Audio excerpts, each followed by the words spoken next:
আজি মুছলমানৰ জনসংখ্যা বাঢ়িছে, মুছলমানৰ জনসংখ্যা নবঢ়াবৰ কাৰণে বা নিয়ন্ত্ৰণ কৰিবৰ কাৰণে 2016 চনৰ পৰা আপোনালোকৰ ডাবল ইঞ্জিনৰ চৰকাৰ চলি আছে নহয়, কোনখন আইন আনিলে? মানে এনেকুৱা খং উঠি আছে নহয় এই মুহূৰ্তত, ব্লেকমেইল নকৰিব সেই কথাটো আমি স্পষ্ট কৰি দিছো। মুছলমানৰ জনসংখ্যা বাঢ়িছে, আপোনালোকে ঘোঁৰা ঘাস কাটি আছিল নেকি? মানে ঘোঁৰা ঘাস কাটি আছিলে আপোনালোকে ইমান দিনে কি কৰি আছিলে? আপোনালোকৰ আইনখনৰ নামটো কি? মুছলমানৰ জনসংখ্যা ৰোধ কৰিবৰ কাৰণে। এতিয়া আপুনি মুছলমানৰ জনসংখ্যা বাঢ়িছে সেই কনচেপ্টটো মানুহৰ মনত সেটিং কৰিব খুজিছে। নহব দেই মুখ্যমন্ত্ৰী ডাঙৰীয়া, বহুত হৈ গ'ল। আপুনি যিমান কথা কওক লাগিলে, যিমান কথা কওক, যিমান প্ৰলোভন নিদিয়ক কিয়, যিমান হিন্দু মুছলমানৰ ৰাজনীতি নকৰক কিয়, এইবিলাক চব উফৰি যাব।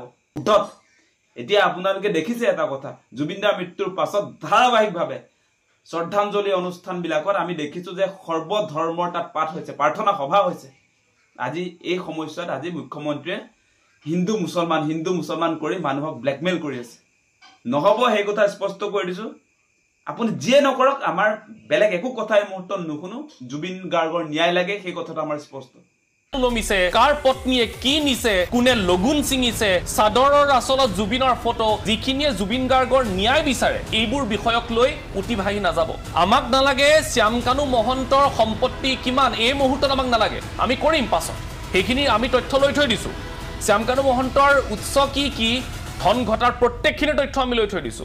প্ৰথম জুবিনদাৰ ন্যায় আমাক লাগে। সিদিনাখন ছিংগাপুৰত আচলতে হৈছিল কি? আমাক লাগে মৰণোত্তৰ পৰীক্ষা প্ৰতিবেদনৰ মিল হৈছে নে নাই? আমাক লাগে ছিংগাপুৰত উপস্থিত হোৱাৰ পাছত কোনে কোনে সাক্ষাৎ কৰিছিল জুবিন গাৰ্গক? আমাক লাগে 24 পৰা 48 ঘণ্টাৰ আগত কি কি হৈছিল? আমাক লাগে জুবিনৰ পানীতে মৃত্যু হৈছিল নে তাৰ পাছত হৈছিল? আমাক লাগে জুবিনৰ বিৰুদ্ধে সঁচাকৈ কিবা কনস্পিৰেচি, কিবা ষড়যন্ত্ৰ আছিল নেকি? মূল অভিযুক্ত কেইজনক কোনোবাই বচাবলৈ চেষ্টা কৰিছে নেকি? আমাক লাগে জুবিন গাৰ্গৰ মৃত্যুৰ আগমুহূৰ্তত কি হৈছিল, সেইখিনি সময়ত তেখেতৰ সৈতে কোন কোন আছিল? সঁচাকৈ জুবিন গাৰ্গৰ মৃত্যু 19 ছেপ্টেম্বৰতেই হৈছিল নে? কথাবোৰ কেতিয়া গাত লাগে জানেনে? যেতিয়া সকলো শুই যোৱাৰ পাছত। আজিৰ তাৰিখত যদি কোনোবা মানুহ গুৱাহাটীত আছে, এবাৰ সোণাপুৰ গৈ আহক, 2.5 ঘণ্টাৰ আগতে আপুনি সোণাপুৰ নাপায়গৈ। মোৰ কাৰণে মানুহখিনিৰ ধৈৰ্যচ্যুতি ঘটিলে কিন্তু বৰ ডাঙৰ কথা হ'ব। আমি এৰি নিদিওঁ। এই মুহূৰ্তৰ the need of the hour is Zubeen Garg's death মিষ্ট্ৰি।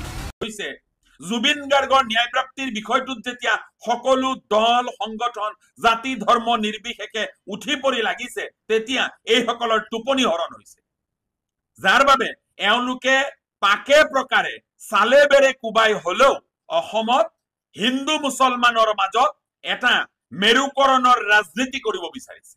বৰ আচৰিত কথা যে যি সময়ত জুবিন গাৰ্গৰ ন্যায় প্ৰাপ্তিৰ বিষয়টোৱে আজি অসমত প্ৰাধান্য লাভ কৰিছে, সেই সময়টোতেই উজনি অসমৰ ঠিকাদাৰ, উজনি অসমৰ সেই কংস মামাৰ গোলাম আৰু ভিত্ত এটা, সকলোৱে চিনি পায় তাক, চেতা নে কিবা নাম তাৰ, সেইটো এতিয়া আকৌ সেই ভতুৱা কুকুৰৰ দৰে ভুকিবলৈ আৰম্ভ কৰিছে।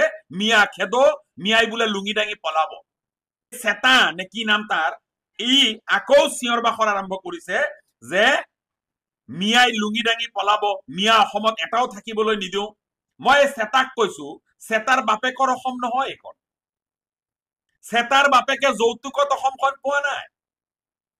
চেতাৰ মালিক কংস মামাৰ কথা মতে মিয়া অসমেৰি পলাই নাযায়।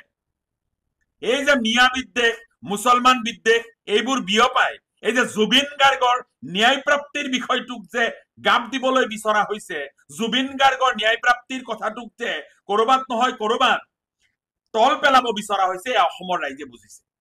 জুবিন গাৰ্গৰ আদৰ্শেৰে অনুপ্ৰাণিত হৈ আমি গোটেই অসমবাসীয়ে অসমত আজিৰে পৰা হিন্দু মুছলমানৰ যিটো বিভেদৰ ৰাজনীতি সেইটো শেষ কৰিম। এইখন সাহস অসমৰ মুখ্যমন্ত্ৰীৰ হ'বনে?